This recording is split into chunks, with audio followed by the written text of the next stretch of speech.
Previously on the asking spot.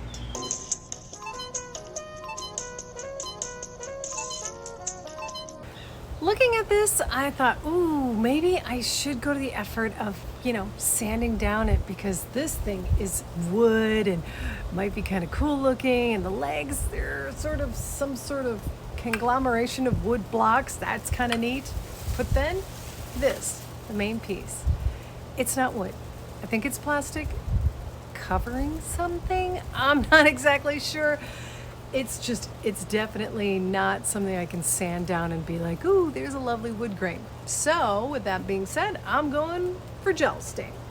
Gel stain is sort of a paint and stain because what it does is it gives you the translucency that we love about stain.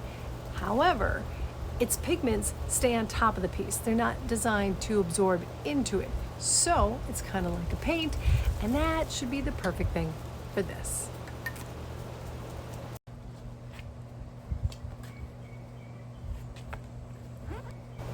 Now, I saw somewhere that when you're doing a gel stain, if you put down a mineral spirit first, it will help it glide over it much easier and you have a longer time to work with it.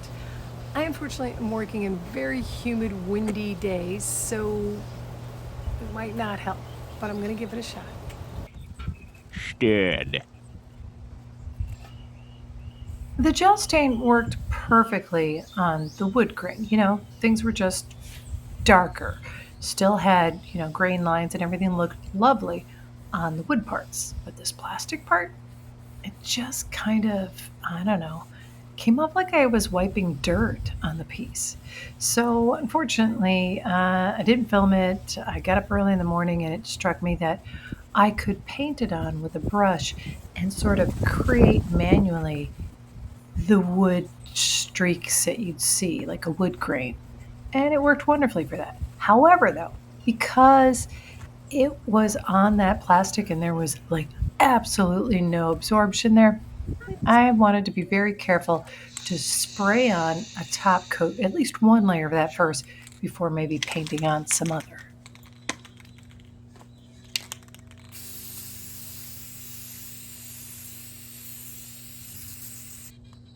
Moving on. If the seat cushions look familiar, you've been watching the asking spot since its beginning. Thank you.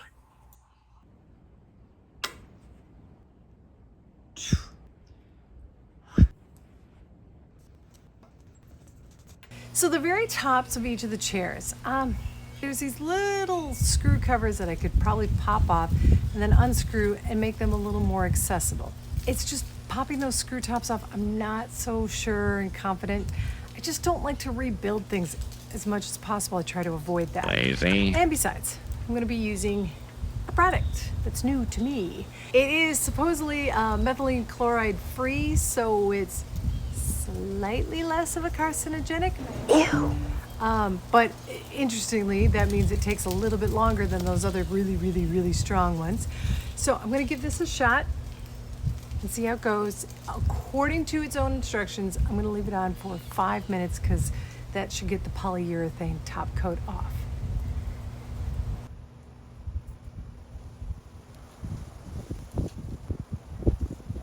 Five minutes later.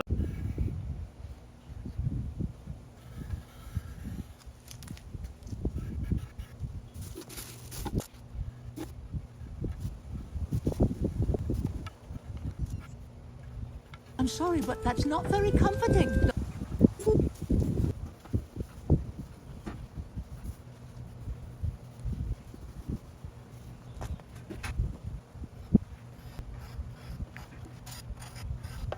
Well, as it turns out, I don't know how much I'm thrilled with the stripper. Did get a lot of the polyurethane off. Then, as I was taking it off, I realized this is a veneer. It's on plastic, though. And, yeah, that's not good. Let's go back to the beginning.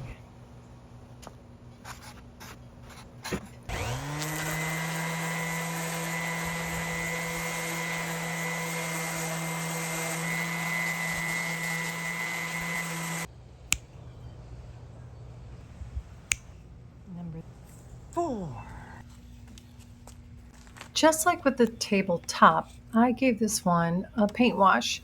And all I'm doing is using some chalk paint here that's watered down. It's like 1 part chalk paint to 4 parts water. And I'm going to brush them on the tops of these pieces. Leave it sit for probably less than a minute. You know, it really depends on your climate. And then I'm going to wipe it off. Just remember that it dries more opaque than you think. So it's better to put less on, let it dry, see what you think of it, and then add more. Although it's not that hard to do it, sand it off too. So whatever. We got it.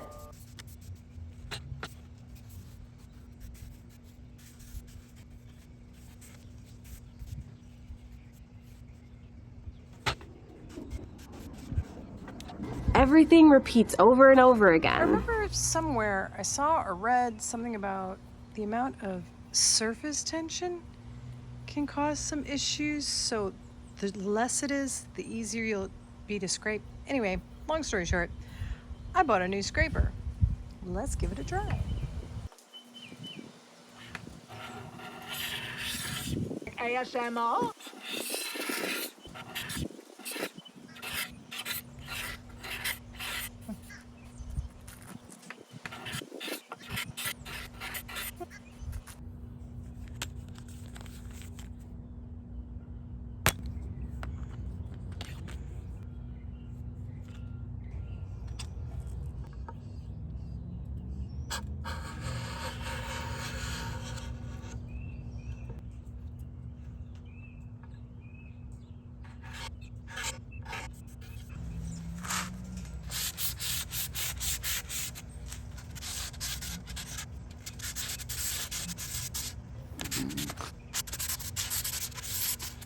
So happy I've got a new tool.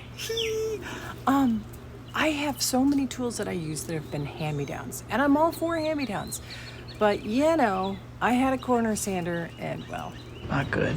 Yeah, it's done. It's sped.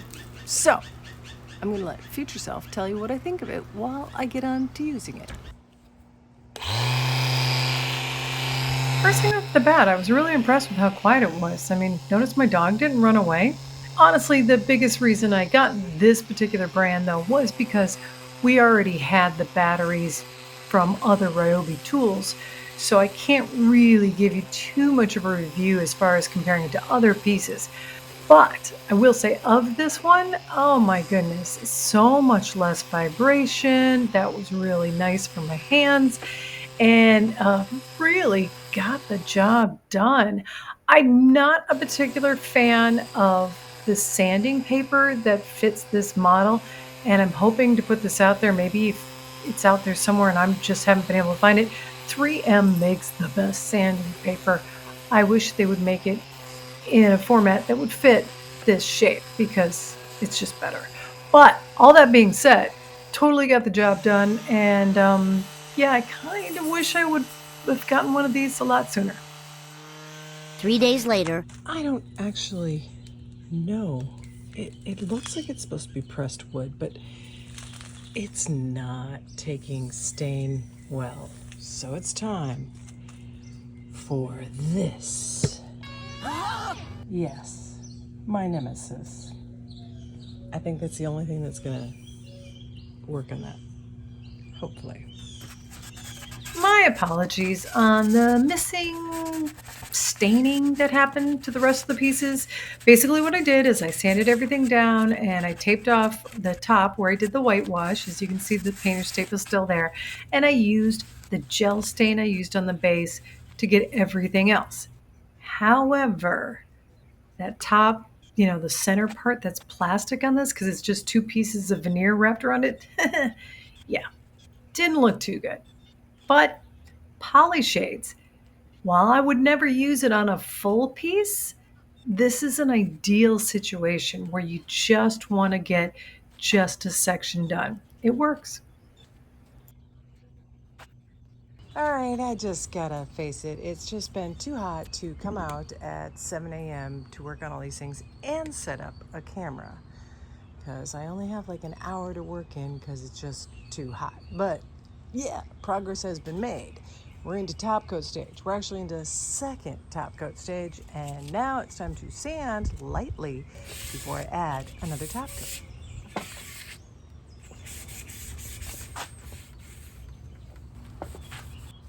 I'm trying to stress how important stirring your product, not shaking it, is. You don't want to shake it because that'll put bubbles in it. But stirring makes sure that you get the benefits of all the chemicals that are in it. So, like this top coat has a bit of a self leveling so that some of these bubbles that are coming up as I brush this on, they will dissipate on their own. Don't overwork your top coat. Just brush it a couple times and walk away. Well, this has been easily my biggest project, and it's been the one that I've been wanting to do for the longest amount of time, so I am still very happy I did it, but will I ever do it again? No. But final results. Let's see. Going back to where it started, I always loved the shape of this piece. I just never ever liked its like orange hue. So now, after a lot of work, here's the final results. I will say this, it was a lot of work that probably wouldn't have been so bad if it wasn't for the fact that I was doing it at a time when the weather was so hot, so humid.